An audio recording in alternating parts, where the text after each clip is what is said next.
There's a cost to hiding who you are. Like the person that you are, the person that you want to be. The fact that you're hiding yourself, there's a cost to that. It's not just as simple as hiding away and no one notices, you don't notice, and it's just fine. So I wrote this little quote down. Every time you hide who you are, you trade freedom for approval, and that costs you your soul. Sounds deep, but I'm a deep person.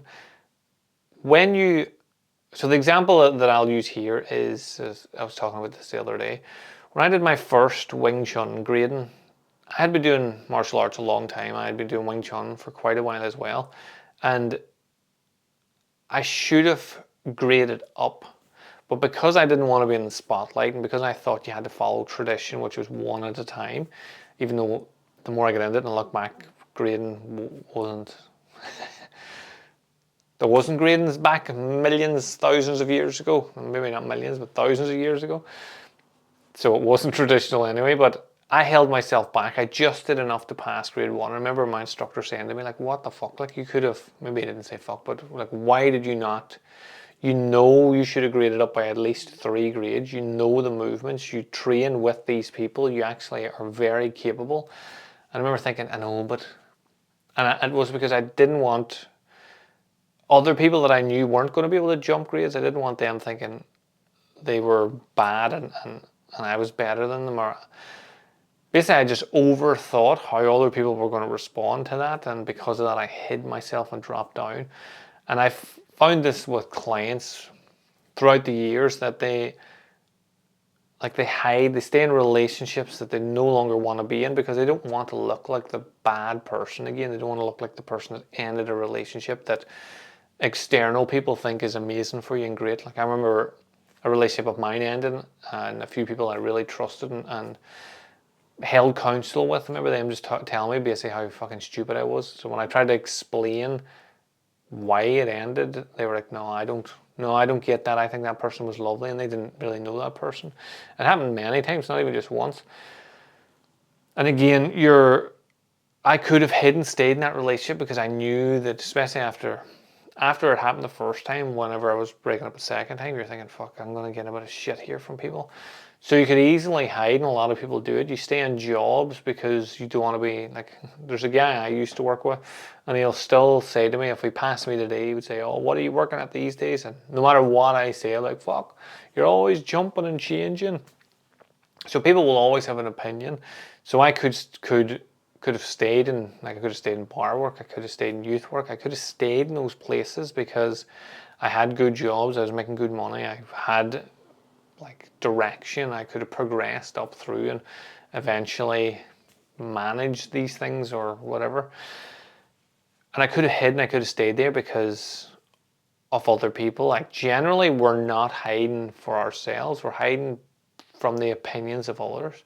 So when you do that, it costs you your freedom. If I stayed in a job or a relationship that I didn't really love or want to be there, then it's cost me freedom. So what I've wrote here is, hiding feels safe, but it builds a cage. So we're back to freedom again. You're locking yourself into a relationship or a friendship, whatever it is, with people that you don't necessarily want to be there with, but the fear of what's going to happen when you leave this is so great in your mind that you just hide yourself, and again, it costs you your freedom, it costs you your soul. So the world doesn't need another mask, it needs your truth. So taking masks off is the easiest way for freedom. And I say masks because usually we have more than one. Like, whenever I was maybe my late to early mid-20s, we'll just say late to early, the mid-20s, some people knew me as a Reiki master, some people knew me as a kinesiologist, as a martial artist, as a public speaker, as a magician. I was all these things, and I was just me. But when I met people, my persona as a mask would just automatically switch on, and I would just go into that. The magician didn't know anything about Reiki, and the Reiki master didn't know anything about magic, and the public speaker took a wee bit of bits and pieces, but really focused on being a speaker and a communicator. So the masks can come on automatically, and if you don't focus on yourself, you don't like meditate as an example. If you don't do that, then you don't notice the masks as quickly or as often. So then you wear them more and more. And if we wear masks to hide, we don't live free and we don't live true to ourselves. And like I've worked with a lot of older people, like 70s, 80s, and that's some of the things they'll say is that I wish I didn't pretend that I liked X, Y, and Z. I wish I didn't cover up as much because I was afraid of my body or the opinions of others of my body. I wish I had stood up for myself more. Like the regrets are always more personal. I wish I had traveled, but people didn't think I should travel because I had a good job or whatever it was.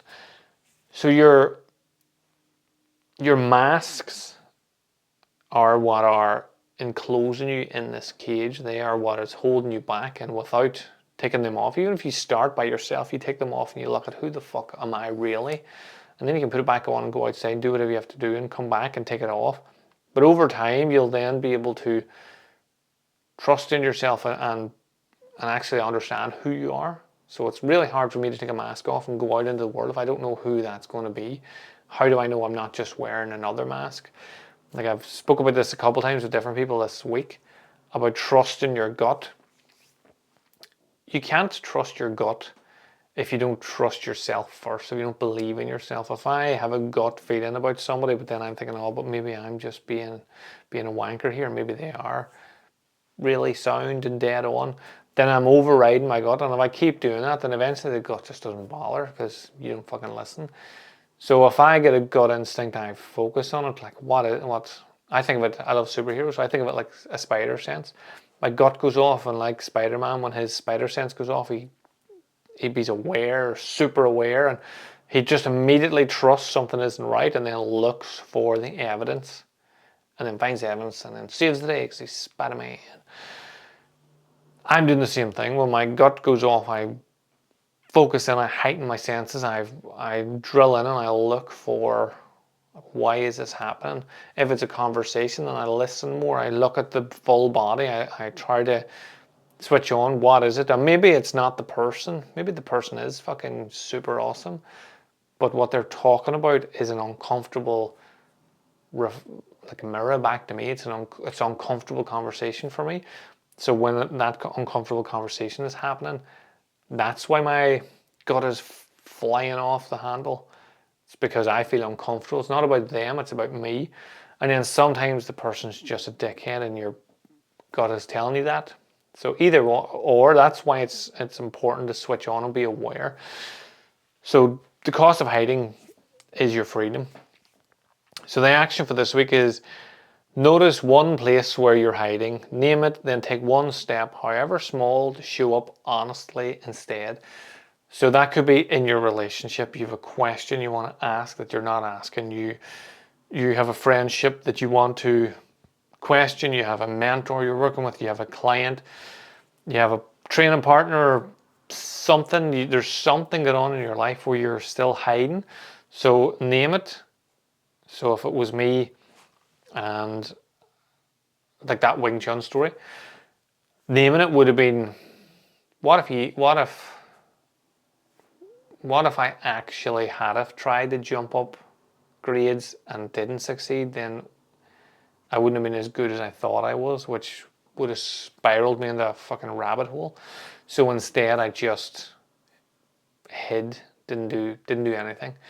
So the next thing I would show up honestly and I would train harder for the next grade, and then I would try to fucking grade to world's greatest Wing Chun champion man who's ever existed in the fucking history of the world.